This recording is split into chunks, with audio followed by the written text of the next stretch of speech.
Monsieur Alauzet. La parole est à Monsieur Roger Gérard Schwarzenberg, président du groupe radical, républicain, démocrate et progressiste, pour 10 minutes.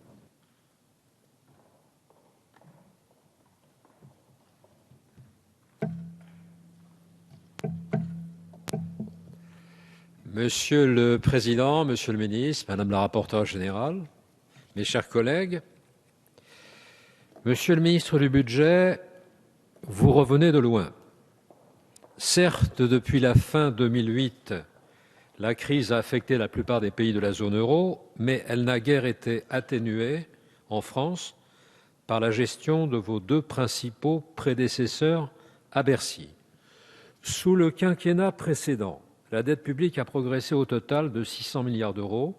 Cette augmentation de type très laxiste s'est produite pour l'essentiel lorsque Mme Christine Lagarde était ministre de l'économie et des finances de 2007 à 2011. Mais depuis, devenue directrice générale du FMI, celle-ci adresse remontrances et leçons de rigueur à chacun, toujours avec assurance, parfois avec arrogance. De son côté, Pierre Moscovici, ministre de l'économie et des finances de 2012 à 2014, n'a pas montré un succès véritablement éclatant dans la réduction du déficit public, mais depuis 2014, devenu commissaire européen aux affaires économiques, il se comporte en contenteur zélé d'une politique qu'il a lui-même conduite auparavant. Ainsi, en novembre 2014, l'ancien patron de Bercy, devenu commissaire à la bonne conduite, déclarait à propos du projet de budget français pour 2015 : « La Commission européenne sera extrêmement vigilante. Le moment venu, elle n'hésitera pas à prendre ses responsabilités. » Dans de telles circonstances, est-il indispensable de se transformer en censeur pointilleux, sourcilleux, vétilleux ? Et dans ces deux cas, ce changement d'attitude est-il très convenable ? La politique budgétaire n'est pas un jeu de rôle où l'on adopterait des postures contraires selon les fonctions exercées. Je rappellerai un seul fait, l'augmentation excessive dans le passé des impôts, solution de facilité face à la crise des finances publiques. Entre 2011 et 2012, les augmentations décidées par la précédente majorité ont été de 36,5 milliards d'euros. Ensuite, pour 2012 et 2013, l'augmentation votée par l'actuelle majorité a été de 33,4 milliards, auxquels s'ajoutent 3,7 milliards au titre de 2014, soit au total 73,6 milliards. Bien évidemment, cette flambée des impôts a contribué à freiner l'activité et à handicaper toute véritable reprise. Désormais, en tout cas, et c'est un fait nouveau, le gouvernement a le mérite de mener une politique équilibrée qui concilie le sérieux budgétaire et les mesures en faveur de la croissance.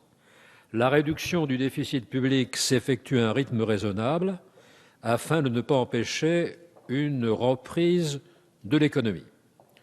Comme l'a dit François Hollande au sommet de Milan sur l'emploi, il faut ajuster le rythme des politiques budgétaires par rapport à l'enjeu de la croissance.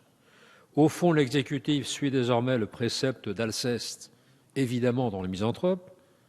La parfaite raison fuit toute extrémité et veut que l'on soit sage avec sobriété. Merci pour cette sobriété. L'examen de l'exécution du budget 2014 à travers cette loi de règlement confirme cette analyse.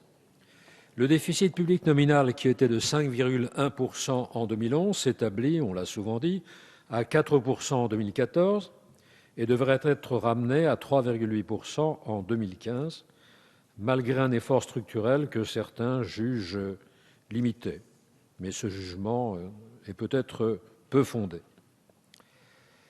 Par ailleurs, après une hausse continue depuis 2009, mais importante, le taux des prélèvements obligatoires n'a que très faiblement progressé en 2014.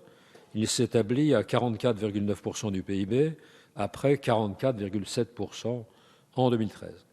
Cette gestion est conforme au principe qu'a toujours soutenu notre groupe dès 2012, préférer la réduction de la dépense à l'augmentation des impôts, éviter l'overdose fiscale qui pénalise notamment les classes modestes et qui entrave la reprise.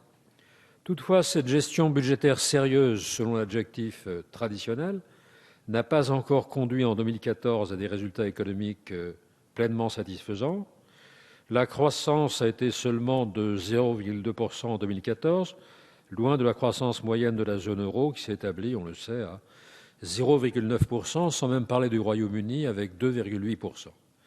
D'ailleurs, la croissance française de 2015, qui devrait être de 1,2% selon l'INSEE, semble due surtout à des facteurs dits exogènes, c'est-à-dire la forte baisse du prix du pétrole et celle des taux d'intérêt. Deux autres points sont préoccupants, apparaissent assez préoccupants dans le bilan de cette année 2014. D'abord, la dette des administrations publiques a continué à progresser à un rythme soutenu. Elle atteint 2037 milliards d'euros fin 2014, soit 95,6% du PIB. Dans l'immédiat, la faiblesse des taux d'intérêt permet de contenir la charge de la dette.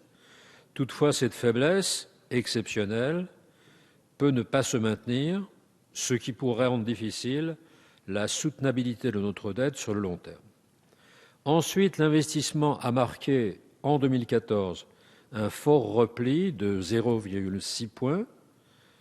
Même en 2015, cette année, l'investissement reste relativement atone et tarde à repartir, même si l'on prédit de meilleurs résultats pour ce second semestre.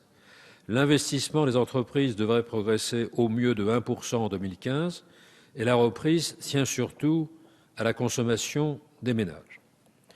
En fait, la croissance prévue comme encore faible pour 2015, 1,2%, est une croissance sans emploi et sans investissement. Loin de décroître, le chômage continue de progresser. Il concernait 3 496 400 demandeurs d'emploi de catégorie A à la fin 2014. Il en concerne 3 552 000 en mai 2015, soit 660 000 chômeurs de plus qu'en avril 2012. Les deux objectifs principaux du CICE, dont on ne dira jamais assez les mérites ni surtout les défauts. Les principaux objectifs du CICE, mis en œuvre dès le 1er janvier 2013, et du pacte de responsabilité sont d'obtenir un effort accru des entreprises en matière d'emploi et d'investissement, en contrepartie, mot que ne supporte pas le MEDEF, en contrepartie des allègements d'impôts et de charges qui leur sont consentis et qui représentent une somme très considérable, 41 milliards d'euros en 3 ans pour le CICE. Est-il sûr que ces allègements sont réellement ou principalement utilisés pour l'emploi et l'investissement ? Actuellement, personne ne peut vraiment le dire, vu la lenteur et la vacuité des rapports d'évaluation émanant du comité de suivi issu de France Stratégie. Mon groupe votera pour cette loi de règlement, mais il le fera en regrettant l'ignorance dans laquelle le Parlement est tenu quant à l'utilisation effective de 41 milliards d'argent public par les dirigeants d'entreprises.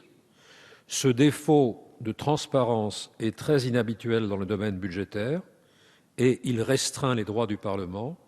Cette érosion du contrôle parlementaire n'est jamais souhaitable. Merci, Monsieur le Président Schwarzenberg.